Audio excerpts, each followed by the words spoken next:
Hi, I'm Melinda Gallant, and I want to welcome you today to another Cape Conversations. Oh my gosh, they're letting me go into the Sandwich Community Television Station Studio. I'm so excited, and I've got a great guest today, Randy Hunt. So come along, let's have a Cape Conversation.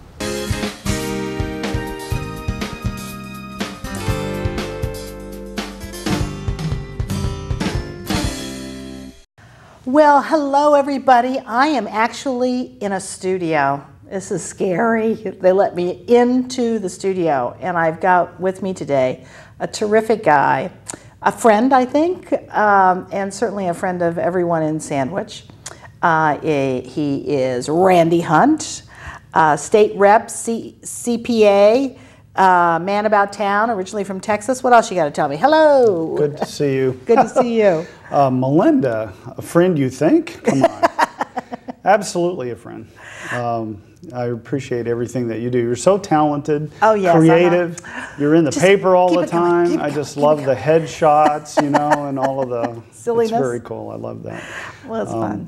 I'm kind of a left and right brain person, so we wanted to talk probably a little bit more about the creative side of things. But it's I really enjoy doing lots of different things besides just crunching debits and credits. Well, yeah, you know what? I took one accounting course in college, and that did me in, because I never could understand a credit was a debit. To me, a credit was something else, and a debit was something else, and you know, I just never. There's jokes about that, but I don't want to start the program off. No. On accounting? No, let's not talk about that. Right. But let's talk about your creative side, because I know you do a blog, and I know you play music, and I know you do video, and you do all kinds of fun stuff. And that's what I really want to talk to you about today, is the fun stuff, not that other stuff. You know, the blog is a great place to go to see all that kind of stuff. Yeah. The music. If you go to my blog, to get to it, just type in Randy Hunt blog. It'll come right up on top of Google. Yep. And in that, on the right-hand side, on the front, on any of the pages, is a little search box. Yep. You know, this is not complicated stuff. And you mean any idiot can do it? Anybody can do this. Type in music, and you'll see a whole bunch of entries in there. You know, blog posts about music, which include things that I've written and, believe it or not, sung on. I have no business singing. Is that right? No, I'm a terrible singer. Oh, see, I sing fairly well in tune. In fact, when I was... You were in tune. Well, I've yes, listened, that was the thing, okay? Because when I was in a band and we needed an extra voice on some song, and there were two of us that were up for it, the discussion was, okay, are we going to go for intonation or quality? And if they needed the part, it was an inside part that needed to be in tune, I would get the... Oh, you get that part. I get to go on that, yeah? you know. Great. But if they had something that, you know, was like a Michael McDonald thing where you needed to have a really good tone quality to it, they did not pick me. They didn't pick you. They would, you know, let the intonation waver a little bit and go for the quality. Well, now my question is this. How long have you been playing music? You play guitar, right? Bass, right? I started in 5th grade. Is that right? Back. So what you're saying out there to all those parents is, let your children play an instrument. Oh, absolutely. Yeah. All of my kids did. Yeah? Well, except for one. He didn't do too much on... But wait a minute, how many kids do you have? Well, I have 4. Mary and I put together a Brady Bunch. I had 4 and she had 2. Oh my gosh! And 3 of my 4 actually played through high school. Oh, that's And one's great. actually a music educator now. Is that right? Yeah, he's a percussionist. And where are they, just out of curiosity? Well, most of them are in Texas. I have one at New Mexico State earning her doctorate degree in philosophy. No, not philosophy, psychology. Wow, wonderful. I suppose there's a difference. And my youngest boy is in Aviano Air Base in Italy. He's an airman over there. Oh, wow. But the other ones are in Texas. We both have X's in Texas. In fact. X's in Texas. So the song fits perfectly. But I started in 5th grade. Having music programs starting in elementary school, I think, is a huge thing. There are so many studies that have been done saying that music education is critical. Arts education more broadly is critical to have as part of the overall curriculum. But it's always the first thing that they cut. I know, because they think that it's discretionary. But you know what? I think look, most of the people that are musicians that have to learn to read music, they develop skills that apply across the board. Right. I cannot tell you how many musicians I know who became excellent programmers. And when you think about it, it's very similar. If you're writing music, writing a program for computers, you've got music that you have rules, you know, Right. maybe you choose 3/4/4/4 for your time signature Right. and all that stuff. And so you're working within a set of rules, but with all of the creativity that you could possibly have, even though you're following the set of rules. Very similar in programming itself. Lots of rules, steps, how things work and all, but hugely creative. And I was a programmer as well. Oh, you were? I didn't Migrated realize that. into that, and I was a Yeah. programmer for a number of years while I was going to college. Is that right? And it was In something... the old days when the computers were the size of this room? Just about. Yeah, the computers that I started on were pretty sizable. And we Not had, that you're old, mind you. No, I know. You're We much had younger than me. the but- floppy disks were Oh, actually sure. floppy. Yeah, yeah. And they were 10 inches big. You know, so it was like a Japanese fan or something. Yeah. But yeah, back in the old days, Yeah. and even today, you know, musicians and programmers seem to go hand in hand. Wow. And I think those skills that you learn from being a musician, and especially playing in groups, think about that. You have to Well, be so part of a bigger action, whole. right? Everybody has their Teamwork, part, exactly. right? Yeah. All of it's really excellent. I hate to see those things trimmed out. The drama club, music, I know. all of that, acting, well, drama club and singing, you know, just sure. the choral groups, all of that is just as important, in my opinion, for the right block of kids as sports are. And sports seems to have a little bit more of a, you know, it's a holier thing than music for whatever reason. Well, and sometimes I think it also has to do with pushing the revenue a little bit, maybe not in a high school situation, but certainly in college situations, it is yeah, revenue. football revenue, program right. is what drives It a drives lot of everything. revenue. Yeah, exactly. And it's kind of interesting to me that you say that, because especially about acting, because that's obviously something near and dear to my heart. But I have to laugh, as my kids were growing up, I used to say, you know, gee, I kind of tried to push them that direction, not that they always went that way. Because I said, in life, you are going to have to act. Okay. Every day you have to act. I mean, we all want to be our authentic selves. However, we all know we're in those situations where you might be smiling, you might be, you know, when underneath you're going, oh, if I only had a gun. Yeah. You know, right. but I'm feeling that right now. yeah, I figured as much. So, so that's, you know, so I certainly agree with you there. Now, so you played the guitar, you played Actually, drums I too? started playing trombone when I was in 5th Trombone. grade. Yeah, Is I that didn't right? get my first guitar until I was 76 in... trombones, you. Yes. There you go. I actually have a copy of 76 trombones on the website. Is that too. right? Yeah, Oh, you I'll can have go to look at it. that, yeah. Although I played it on guitar. Okay. But in junior high school, I got my first guitar. It was at the PX at Fort Bliss Oh, is in that El right? Paso, Texas. And Was- it was your dad was- 1995. Was your dad a... My dad was in the service Army. member? He was a master sergeant in the Army. Oh, my goodness. And retired from the Army at Fort Bliss. I was the youngest of 3 kids. My other 2 brothers were Army brats, and they lived all over the place. Yeah, but you- I was born in El Paso, and my dad retired there, so I Oh, grew wow. up there. Great. But yeah, $20, got a guitar, and started learning how to play it, and that eventually got me into playing electric bass, because we formed a band and there was no bass player. So necessity. we borrowed a bass from the jazz band at high school, and I really learned to play that, and it became my main instrument for many years. Yeah. So now, do you still play in a band? We have a basement blues band that gets together at some friends of ours who are. So it's underground. It's underground. I got yes, you. Literally underground. If by it's in a invitation basement. only. Yeah. And it's a lot of fun because we keep the stuff over there, and we can just you know, go and play, and you know, it's one of those things. The band gets better. The more you drink, the better we sound, basically. Well, you know, I was just thinking, you know, there's a thing called First Night Sandwich going to happen this year. Oh yeah. You know, yeah. maybe you'd want to do a 40-minute set for us, you and your underground band. You'd know- have to come out of underground, though, but... Well, I don't want to commit to the other people in it. Yeah. But they're actually been the ones who've been bugging me to go out of underground. Is that right? And get Is on the that public right? stage. So Oh, it good. might be doable. Well, and this might be a good, you know, it's a short little little stint. You know, you can do 2 or 3 of them, and you know, you get a lot of applause and all these different audiences. You never know, you may have a whole new career coming up.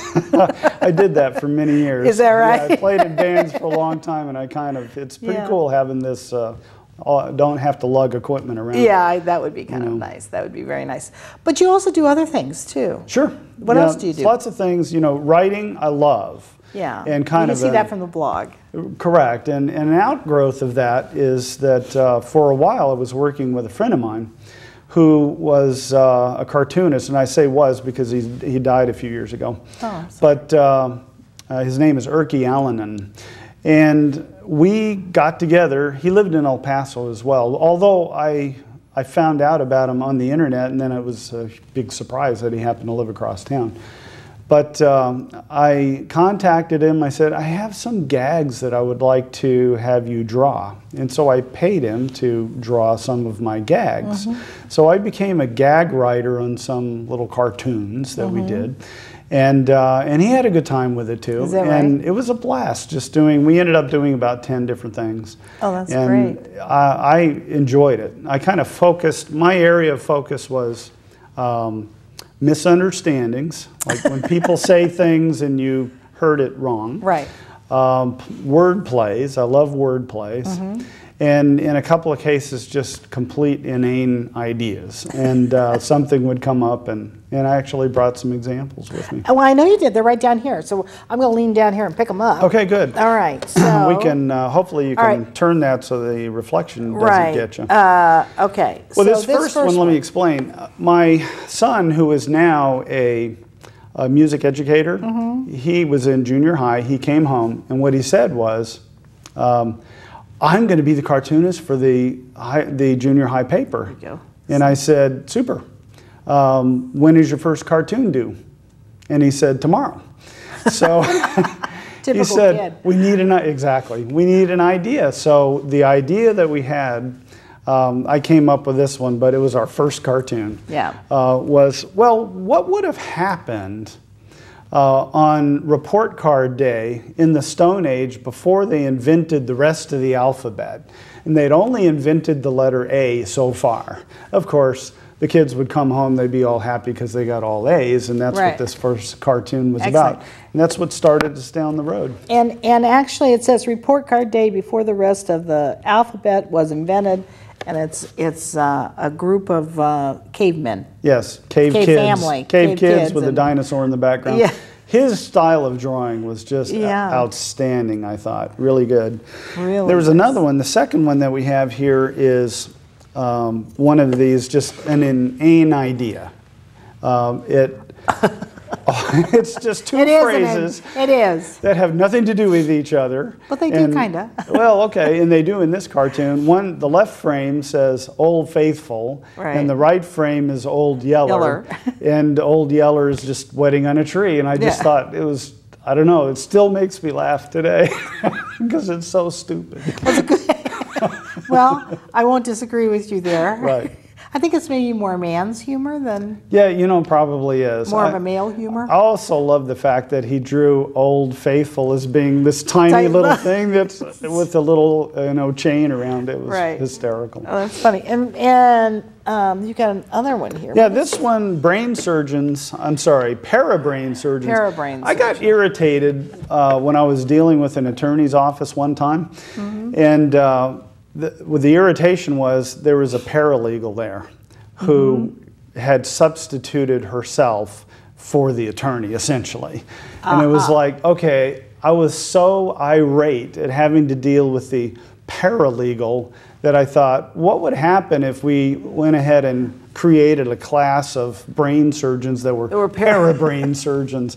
And so that was the idea behind this little thing. That's funny. Obviously, it's very funny. Ineptness here. So when I was first divorced, only been divorced once, okay, but I had to take over a lot of the responsibilities, obviously, for dealing with my 4 kids.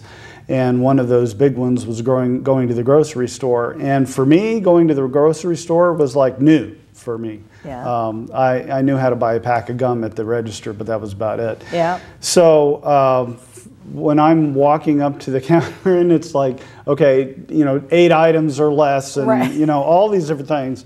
And I just asked Erky to draw this illustration of what I looked like Right. at the supermarket, and that's what that was about. And I thought he did a funny. great idea. This is the #1 downloaded cartoon from my blog. Is that right? That all of them get downloaded a lot, but that one more than anything else. Is it downloaded primarily by men, or can you tell? I can't tell, Yeah. unless they give them a different IP Yeah. address. I have no idea. Well, the funny thing about this one is that my husband does all our shopping now and has done for quite a long time.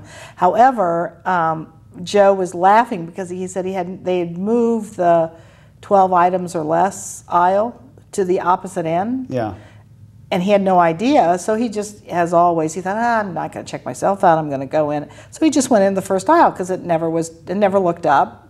Went through, he kept thinking, why are all these people behind me with just 2 items? And he's got a whole cart when he full. was right, and when she was done, she didn't say anything to Uh-huh. him. And when he was done, she said, really, the next time you need to go into the aisle where you can have any amount, because this is. And she pointed up, and the light was on, and he was taken back. He said, had she said something to me, I would have backed the cart out right course. away, and because I hate people, he hates people. We all hate people that do that. So it was very, very funny though. But it's this cartoon. That's it. It's this cartoon for sure. That's what people identify with. And then it you for have sure. another one here. Well, this is a wordplay, and a couple of these are wordplays.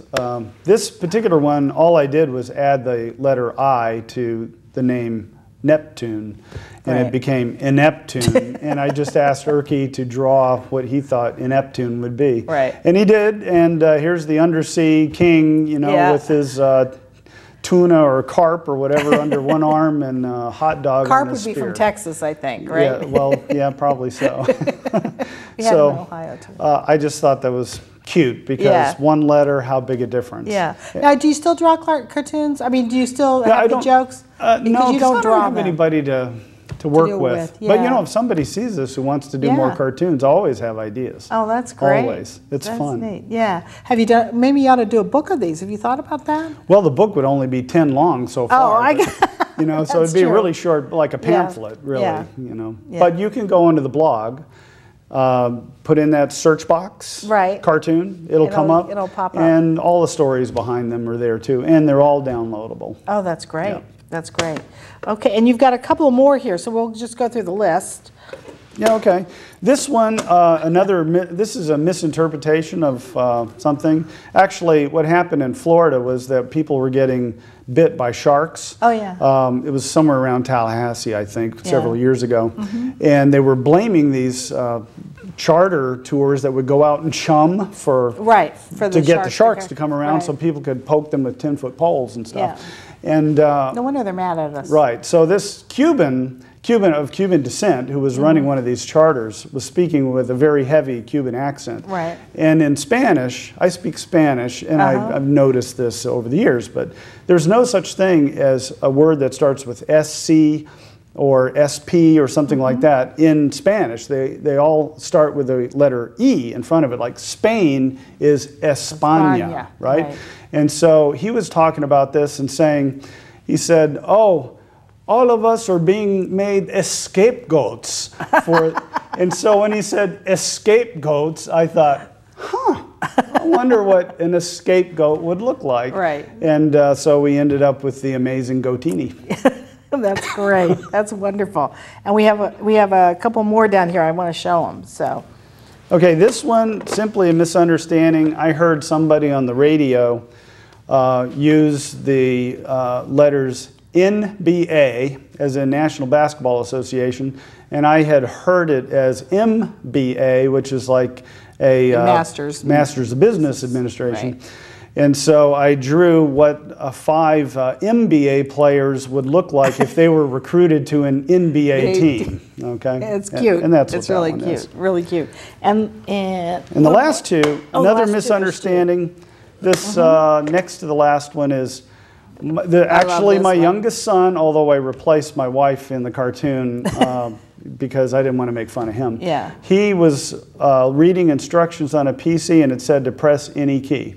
And he quite literally was looking around for the key that was labeled any. Right. Press And, any key. and that's what that cartoon is about. And actually, that could be me. Could be a lot of us, especially back in the days when PCs were pretty new to us. Right. And then this last one is in color. I love this one. Yes, that's the last word play. And instead of an abominable snowman, I wondered what an abdominal snowman would look like. And there he is traipsing around in the hills of the Himalayas. Oh, that's great. That's great. So wonderful. those things were a lot of fun. And like I say, they're available if anybody wants to look at those. On your blog. It's all free. Randy Hunt blog, right? Randy Hunt blog. That's right. Right. Now, so you moved here. Well, how long have you lived? 13 years ago. 13 years ago. 13. Let's see. It was 98. So about 14 years ago, actually. Okay. So what brought you here? Well, my work did. I was managing a plant in Mexico that had a twin plant on the Texas side. It's a manufacturer, and they were based in New Bedford. Still is there. It's called Aerovox. And so I was hired to manage that plant, but with the idea that over a number of years, when the CFO, the Chief Financial Officer, retired, that I would take that position, which I did eventually. So when I was done with that manufacturing management piece, I came up here, became the corporate controller, and then eventually the CFO. So that's the tie-in. I see. And so what made you live in Sandwich instead of New Beige, as I like to call it? We drew a commutable circle around New Bedford. Obviously, half of that being in the ocean. I don't want a houseboat. So within that, you've got Rhode Island, certainly. Yeah, exactly. So we looked at different places to go, and probably, well, for sure, the two best school districts at the time that we saw in that commuting circle were Sandwich and Duxbury. Duxbury was a little bit too expensive for us, so we decided to go to Sandwich. For good reason. Yes. It is still Deluxeberry. Yeah. So that's why we chose Sandwich, and the idea of living on Cape Cod was just great. Some sort of dream, right? It is a dream, and I live it every day. I know. We all do. It's great. So you had kids when you moved here? We did. You had Mary's kids, I'm presuming. Yeah. We had one graduate from Sandwich High School. Oh my gosh. And that's great. And he's doing very well. He went to Texas A&M and is now a salesman for a company down in Dallas and doing very well. Excellent. So they all migrated back. The sand didn't get in their shoes. Yeah, some went to school down there, some other places, but yeah, it's Texas, actually for the college bill, Texas universities are pretty inexpensive. So I'd recommend it if you have exes in Texas. That's true. That's true.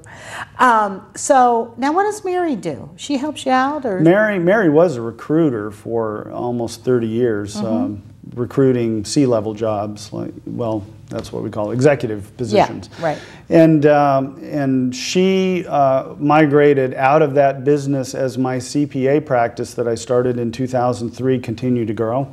I mean, the first year I answered the phone and everything because I only had like 60 clients for the whole year. When did you leave the firm? In 2003, we ended up selling various parts of Aerovox, which had plants in Huntsville, Texas, down in Mexico, 2 plants in Mexico, one in Mexico City, and one over in Weymouth, England.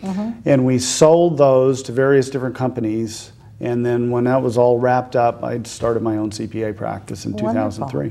Great. I didn't want to leave Sandwich.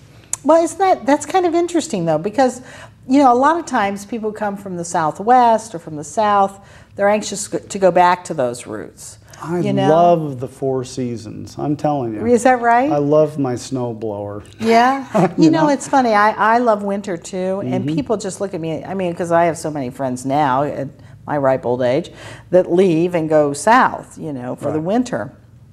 And they look at me like I've lost my mind. But my husband and I both, Joe and I both love having that change, and we love having a snowy day. Of course, I always like having a snow day, but unfortunately, in my real life, with my real job, I have to go make sure the snowplow guy has done this work. Exactly. Which is a little, sometimes, you know, hectic or whatever. But I love it too, and it's always amazed me how many people go, oh, they've got to get out of here as soon as January 1 hits. I suppose, although I like that, it's quiet. Someday, if we decide that we're going to be snowbirds, we'd use Texas instead of Florida, but it'd be the same concept. But now I love it. I love the cold. I love the summertime. Yeah. I mean, what really struck me when I first lived in New England, which was earlier, I lived in Connecticut, was spring and fall being full seasons. Down in the South, spring and fall are very short transitional times between winter and summer. And for those to be full seasons, I loved it. Well, on Cape Cod, I think we're always so excited when we have an actual spring. Because our fall is so lovely. But usually we go from March, I call it March and April or mud season. And then, we go to, it gets a little bit warmer, and then all of a sudden, boom, June 1 or June 15th, it's summer, and, That's true. we kick it off. It's not a phenomenon of New England so much as it is being a spit of land hanging out in the ocean. I think that has something to do with it. I do. I think that has something to do with it. Right. So now that you've got your blog, have you thought about taking your blogs and putting those into a book at some time? Well, there's ways to do that. Yeah. People market these things. You know what? I've taken the position. E-books are big, What's that? E-books. Yeah, I don't know if you make any money doing them, but the thing about it, I write a lot of humor pieces, and so it's a political and humor blog. And I know that. I've written more politics lately than I have humor, but there's a lot of funny stories. Yeah, but yes, on both sides of the fence. From the beginning, I thought, no, I don't really want to do that. I just want to make it free. I didn't even put ads on it and stuff like that. People try and monetize their blogs, That's the key term, I guess, there. I don't want to do that. I'm just sharing. You're having fun. Yeah. And when I ran for office, I might have thought that I should probably clean some of that stuff up. But I never did. I said, what for? It's all about everything I've been about for a long time. So I'm good with it. That's excellent. Well, I just want you to know it's been fun talking to you today and having a conversation. Yes, thank you. Yeah, it's been a lot of fun. You could flip the two letters and make it Cape Conservations. We could do that. And you could do a show about green energy. We could do anything we want to do. I am woman, hear me roar. There you go. Anyway, Randy Hunt, thank you so much, so very much for being with me today. Thank you, Melinda. Thank you for joining me for another Cape Conversation. Gosh, Randy Hunt was a lot of fun, and who knew that he could play the guitar, and he had cartoons done, and he also does a blog, Randy Hunt Blog. Sounds like fun. Take a look at it. Anyway, join me again for another Cape Conversation when we expand our horizons, and go to the end of the Cape. Thanks a lot. See you soon.